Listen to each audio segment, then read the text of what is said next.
In today's video, I'm going to teach you how to create and use an interactive overlay in Figma.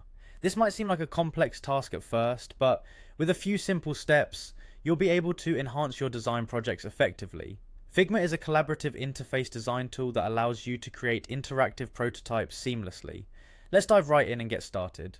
First, head over to Figma's website.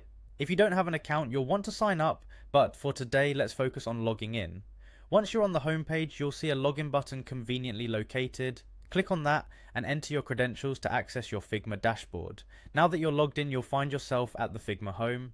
This is where all your projects and recent files are neatly organized. From there, navigate to your design file where you want to work with interactive overlays.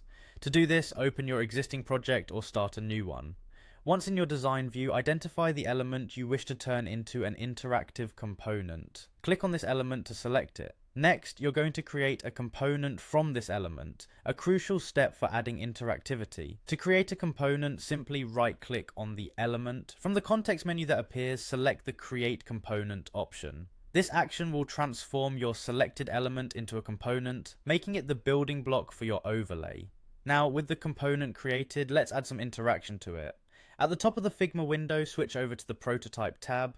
This tab allows you to configure the flow and interactions of your design elements. Once you're in the Prototype tab, click on Interaction in the right sidebar.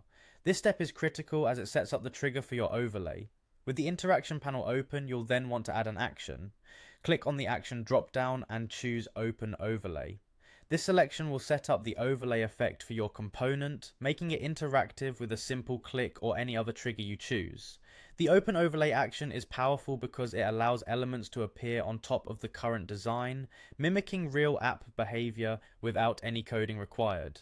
And there you have it. You've successfully created an interactive overlay in Figma. By following these steps, you can add dynamic, engaging elements to your prototypes, helping users visualize how the finished product will function. With practice, using overlays will become an integral part of your design process. Now go try it out on your design projects and see how it can enhance user experience.